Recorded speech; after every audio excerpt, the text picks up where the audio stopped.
వాలంటీర్ల రాజీనామాలపై సంచలనమైనటువంటి ఆదేశాలు జారీ చేసింది ఆంధ్రప్రదేశ్ హైకోర్టు. రాజీనామా చేసినటువంటి వాలంటీర్ల వివరాలు ఇవ్వవలసిందిగా ఎన్నికల కమిషన్కు ఆంధ్రప్రదేశ్ హైకోర్టు ఆదేశాలు జారీ చేసినటువంటి నేపథ్యంలో ఈ అంశానికి సంబంధించి మనతో మాట్లాడేందుకు ప్రముఖ రాజకీయ విశ్లేషకులు కృష్ణకుమారి గారు మనతో ఉన్నారు. మేడంతో మాట్లాడదాం. మేడం నమస్తే. మేడం నమస్తే.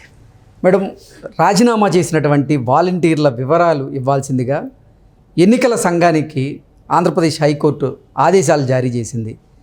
ఈ నేపథ్యంలో అసలు ఏం జరగబోతోంది? వాలంటీర్ల రాజీనామాలను ఎన్నికలు అయ్యే వరకు ఆమోదించవద్దంటూ ఒక పిటిషన్ దాఖలైనటువంటి నేపథ్యంలో రేపు తీర్పు వచ్చే అవకాశం ఉంది కాబట్టి ఎటువంటి తీర్పు రాబోతోంది అంటే ఏం చెప్తారు మేడం? అసలు మళ్ళొక్కసారి మనం అసలు వాలంటీర్ వ్యవస్థ గురించి మాట్లాడుకోవాలండి క్లుప్తంగా. ఏంటి అంటే అసలు వాలంటీర్ వ్యవస్థ ఎందుకు ఏర్పాటు చేశాడు జగన్మోహన్ రెడ్డి? ఈ ఏర్పాటు చేసిన లక్ష్యాల ప్రకారం, అంటే తను అనుకున్న లక్ష్యాల ప్రకారం వాలంటీర్లు పనిచేశారా లేదా? దీనివల్ల ప్రభుత్వానికి ఏంటి నష్టం, జగన్మోహన్ రెడ్డికి ఏంటి లాభం, ప్రజలకున్న సౌకర్యం ఏంటి, ఇవన్నీ కూడా మనం మాట్లాడుకోవాలి. అసలు ఈ వ్యవస్థను ఏర్పాటు చేసిందే జగన్మోహన్ రెడ్డి ఒక ప్రైవేటు బాకా సంస్థలాగా.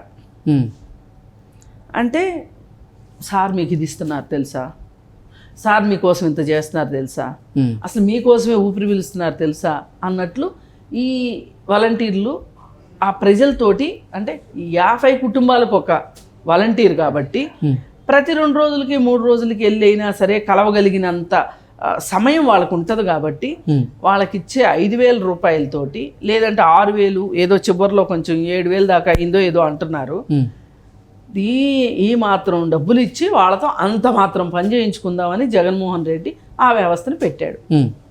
పెట్టి ఏం చెప్పాడు అంటే, నాకు వీళ్ళు నిఘా సంస్థలుగా పనిచేస్తారని కానీ, గూఢచారులాగా పనిచేస్తారని కానీ, వేగులు వాళ్ళలాగా పనిచేస్తారని కానీ చెప్పుకోడు కదా. ప్రజల సౌకర్యార్థం, ప్రజల సేవే నా లక్ష్యం లాగా వాళ్ళకి పెన్షన్ తీసుకెళ్ళి ఇంటికి ఇస్తారు, సరుకులు తీసుకెళ్ళి ఇంటికి ఇస్తారు, అసలు వాళ్ళ ఇంట్లో ఏం కష్టాలున్నా మాకే చెప్పుకుంటారు, అసలు మా వాలంటీర్లు ఒక పెద్ద కౌన్సిలర్ లాగా వాళ్ళకి వాళ్ళ బాధలన్నీ తీరుస్తారు అని చెప్పుకుంటా వచ్చాడు. వాస్తవంలో ఏం జరిగింది? సరే, సరుకులు ఇచ్చిన మాట వాస్తవం, పెన్షన్లు ఇచ్చిన మాట వాస్తవం, కానీ వాళ్ళ ఇళ్లల్లో సమాచారం సేకరించి జగన్మోహన్ రెడ్డికి అందజేసే ప్రాసెస్లో వాళ్ళు ఒక అనధికారిక కుటుంబ సభ్యుల్లాగా తయారయ్యారు. వాళ్ళు అసలు ఆ కుటుంబంలో ఏం జరుగుతుంది మొత్తం తెలుసుకోవటం, ఈ సమాచారం మనకెంతవరకు ఉపయోగపడుతుంది, మన బాస్కి ఎంతవరకు ఉపయోగపడుతుంది. పైగా వీళ్ళు ఏం చేశారు అంటే, వీళ్ళకి డైరెక్ట్ లింక్ తనకు పెట్టుకున్నాడు. వీళ్ళకి ఫోన్లు, ట్యాబ్లు ఇస్తారు కదా, వీటి నుంచి సమాచారం డైరెక్ట్గా జగన్మోహన్ రెడ్డి ఆఫీస్కి వెళ్ళిపోయేటట్లుగా పెట్టుకున్నారు. దీనివల్ల ఏం జరుగుతుంది అంటే, లోకల్గా ఉన్న నాయకులు ఎవరైతే ఉంటారో వాళ్ళకు కానీ, ఎమ్మెల్యేలకు కానీ, ఎంపీలకు కానీ, వీళ్ళకెవరికి సమాచారం ఇవ్వకోకుండా ఇట్లాంటివన్నీ ఏంటంటే, మనకి అంచెలంచెల వ్యవస్థ ఉంటుంది, అధికారిక వ్యవస్థ అంటే బ్యూరోక్రసీలో అంచెలంచెలు ఉంటాయి. ఈ మామూలు ప్రకారం ఏంటి అంటే, ఒక్క పోస్టును కూడా బైపాస్ చేసి ఏ పేపర్ పైకి వెళ్ళటానికి లేదు, కింద నుంచి పైకి వెళ్ళవలసిందే.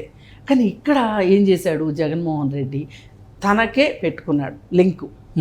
వీళ్ళేంటి, మాకేంటి అసలు మా పోస్ట్ మామూలు పోస్టా, మాకు డైరెక్ట్గా స్వర్గానికి వెళ్ళిపోయినట్టు టికెట్ కొనుక్కొని జగన్మోహన్ రెడ్డి గారితో మాకు డైరెక్ట్ ఏదైనా డౌట్ వస్తే ఆయన డైరెక్ట్గా మాట్లాడటం, ఇవన్నీ చేసేసరికి వీళ్ళు ఉన్నది లేనిది ఆ ఇళ్లలో ఉన్న సమాచారం ప్రకారం ఎవరి దగ్గర డబ్బులు ఉన్నాయి, ఎవరైనా ముసలమ్మలు ఉన్నారు అంటే ఆ ముసలమ్మల్ని చంపేదాకా వెళ్ళారు, చంపి నగలు తీసుకెళ్లారు, డబ్బులు తీసుకెళ్లారు కొంతమంది.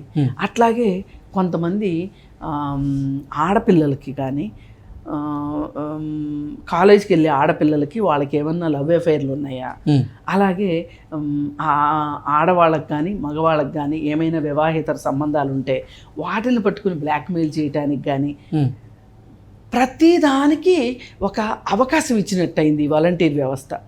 ఎందుకంటే ఇదివరకు ఎంప్లాయీస్ ఇంటికి వచ్చే ఇది ఉండేది కాదు, ప్రజలే ఆఫీసులకు వెళ్ళేవాళ్ళు.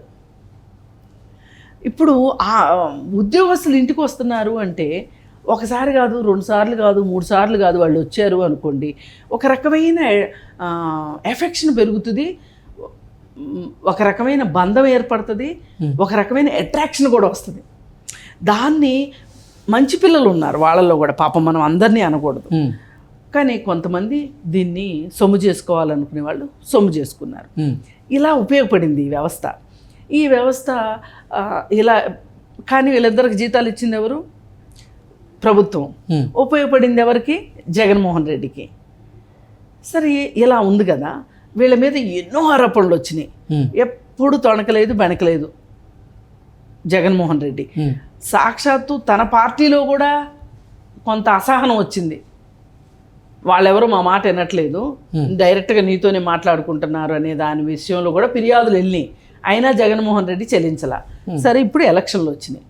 ఎలక్షన్లు వస్తే వీళ్ళు ఇంతకుముందు ఎమ్మెల్సీ ఎలక్షన్లు జరగనివ్వండి, జెడ్పీటీసీ ఎలక్షన్లు జరగనివ్వండి, ఏ ఎలక్షన్లు జరిగినా కానీ, పంచాయతీ ఎలక్షన్లు జరిగినా కానీ వీళ్ళ పాత్ర వైసీపీ పార్టీ కార్యకర్తల్లాగా వీళ్ళు పాత్ర పోషించారు. పోషించితే ఇది అధికార దుర్వినియోగము అని చెప్పి చాలామంది కంప్లైంట్ చేయటం జరిగింది. కాకపోతే అసలు ఏ కంప్లైంట్ని తీసుకోలేదు, మొత్తం పెడచెవని పెట్టేశారు. ఇది ఇంతవరకు జరిగిన, ఈ ఎలక్షన్లు వచ్చే వరకు జరిగిన చరిత్ర. ఇప్పుడు ప్రస్తుతం ఏంటి అంటే వీళ్ళు ఏం చేస్తున్నారు, డబ్బులు పంపిణీకి కానీ, లేకపోతే పైగా వీళ్ళు చేసిన ఇంకో దుర్మార్గం ఏంటి అంటే ఓట్లు చేర్పించే విషయంలో, దొంగ ఓట్లు చేర్పించే విషయంలో వీళ్ళు ప్రముఖ పాత్ర పోషించారు. ఏ ఇంట్లో పిల్లోడు ఉన్నాడు లేడు, ఏ ఇంట్లో అమ్మాయి ఉంది లేదు, ఏదైనా ఉద్యోగార్థం వేరే ఊరు వెళ్ళారనుకోండి, వాళ్ళ పల్స్ ఏంటి, వీళ్ళు అసలు మన పార్టీకి ఓటేసేవాళ్ళ కాదా అనేది అర్థం చేసుకుని వాళ్ళ ఓట్లు పీకించేయటం, మళ్ళీ పక్క నియోజకవర్గం వాళ్ళ ఓట్లు తీసుకొచ్చి చేర్పించటం విషయంలో ఈ వాలంటీర్లు చాలా ప్రముఖ పాత్ర పోషించారు. సరే, ఇప్పుడు ఎలక్షన్లు వచ్చినాయి, ఎలక్షన్ కోడ్ కూడా వచ్చింది. వచ్చిన తర్వాత వీళ్ళు యథావిధిగా వైసీపీ పార్టీ పనులు చేస్తున్నారు. చేస్తుంటే వాళ్ళకి ఫిర్యాదులు వెళ్ళినాయి ఎవరికి? ఎలక్షన్ కమిషన్కి. అప్పుడు ఎలక్షన్ కమిషన్ ఏముందంటే, మీరెవరు కూడా ఇళ్ళకి వెళ్ళటానికి వీల్లేదు, వాళ్ళందరికీ పెన్షన్లు ఇవ్వటానికి వీల్లేదు, ఏదున్నా వాళ్ళ ఆఫీసులకు వచ్చి తీసుకుంటారు అని. అయితే ఈ పెన్షన్లు తీసుకునే వాళ్ళల్లో బాగా ముసలి వాళ్ళు ఉన్నారు కొంతమంది. అదే సందర్భంలో కొంచెం ఎండలు కూడా ఎక్కువగా ఉన్నాయి, డబ్బులు లేవు అక్కడ. వీళ్ళు వెళ్తే ఇవ్వటానికి కూడా డబ్బులు లేవు. ఎవరు? పెద్దవాళ్ళు వెళ్తే.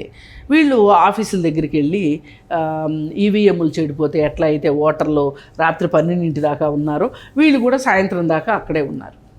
ఈ తిండి తిప్పలు లేని దేని మీద కావచ్చు, లేకపోతే ఇంకోటి కావచ్చు, వాళ్ళు కొంతమంది చచ్చిపోయారు. దానికి కూడా చంద్రబాబు నాయుడే కారణం, చంద్రబాబు నాయుడే కంప్లైంట్ ఇచ్చాడు అని చెప్పి అదొక దుమారం. ప్రద్దాన్ని వాడుకోవడం అలవాటు అయిపోయింది కదా వీళ్ళకి. ఇప్పుడు అందుకనే ఏం చేశాడు అంటే జగన్మోహన్ రెడ్డి, మీరు రాజీనామాలు చేసేయండి అని చెప్పాడు. రాజీనామా చేయించడం వెనకమాల కూడా ఒక కుట్ర ఉంది. ఏంటి అంటే, ఇక వాళ్ళు ఏదో అంటారు కదా, అచ్చోసిన ఆంబోతుల్లాగా, ఇక వాళ్ళు వాళ్ళకున్న పరిచయాలు, వాళ్ళకున్న అవగాహనతో అచ్చంగా వైసీపీ కార్యకర్తల్లాగా పనిచేయచ్చు. అంటే ఇప్పుడు వాళ్ళకి ఆ నిబంధన కూడా లేదనుకోండి, వీళ్ళు వాలంటీర్ ఉద్యోగం చేస్తున్నారు అనే నిబంధన ఉంటే ఎలక్షన్ కమిషను చూస్తుంది. పైగా ఎలక్షన్ కమిషన్ ఏం చెప్పింది, మీకు ఎక్కడన్నా ఏమైనా అనుమానాస్పదంగా అనిపిస్తే వాలంటీర్ల విషయం ఏదున్నా సరే మీరు ఏం చేస్తారు అంటే కనుక సి ఓటర్ అనే దానికి మీరు కంప్లైంట్ పెట్టండి అని చెప్పింది. చెప్పేసరికి వీళ్ళు పదవిలో ఉండి ఏమీ చేయలేరు కాబట్టి వీళ్ళతో రాజీనామా చేయించాలి అని చెప్పి రాజీనామా చేయించాడు. రాజీనామా చేయించడం వెనక వాళ్ళ ఉద్దేశం ఏంటి, వీళ్ళతోటి రేపొద్దున ఇక వీళ్ళు లైసెన్స్ కూడా లేనివాళ్ళు కదా, వాలంటీర్ అనే లైసెన్స్ కూడా లేనివాళ్ళు కదా, కానీ సంబంధాలు అయితే ఎక్కడికి పోవుగా, ఆ 50 ఏళ్లలో సంబంధాలు అయితే ఎక్కడికి పోవుగా. అవసరమైతే జగన్మోహన్ రెడ్డి డబ్బులు ఇచ్చుకుంటాడు, లేదు అంటే వాళ్ళు రేపు పొద్దున మళ్ళీ జగన్మోహన్ రెడ్డి రాగానే మాకు ఉద్యోగాలు ఇచ్చేస్తారని ఒక నమ్మకం ఉంటుంది. ఏదన్నా కానివ్వండి వాళ్ళ చేత చాకరీ చేయించుకుంటానికి, వాళ్ళ చేత వైసీపీ కార్యకర్తలుగా పని చేయించుకుంటానికి జగన్మోహన్ రెడ్డి పన్నాగం బన్ని వాలంటీర్లను రాజీనామా చేయమని చెప్పాడు. ఆయన చెప్పగానే కొంతమంది ఉంటారు కదా, వాళ్ళు రాజీనామా చేశారు. రాజీనామా చేస్తే మళ్ళీ ఇంకొకళ్ళు ఎవరో కోర్టుకు వెళ్ళి ఏం చెప్పారంటే వాళ్ళ రాజీనామాలు ఆమోదించొద్దు, ఆమోదిస్తే ఈ విధమైన ప్రమాదాలు ఉంటాయి అని కోర్టుకు చెప్పారు. చెప్తే సరే కోర్టు ఏమన్నది అంటే అసలు రాజీనామా చేసిన వాళ్ళు వివరాలు తీసుకుని రండి, మాకు ఏ జిల్లా నుంచి చేశారు, ఎంతమంది చేశారు, ఏంటి ఆ వివరాలు కావాలి మాకు. అంటే వీళ్ళు ఏం చేస్తారు అంటే వాళ్ళ కదలికల్ని గమనిస్తారో మరి ఏం చేస్తారో తెలియదు కానీ వాళ్ళ వివరాలు కావాలి అని అడిగారు. ఇప్పుడు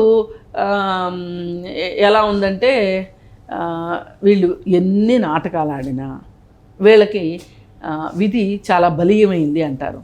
అసలు విధి వీళ్ళకి సహకరించట్లా, జగన్మోహన్ రెడ్డికి సహకరించకపోవటం వల్లనే ఇన్ని కుప్పిగంతులు, ఇన్ని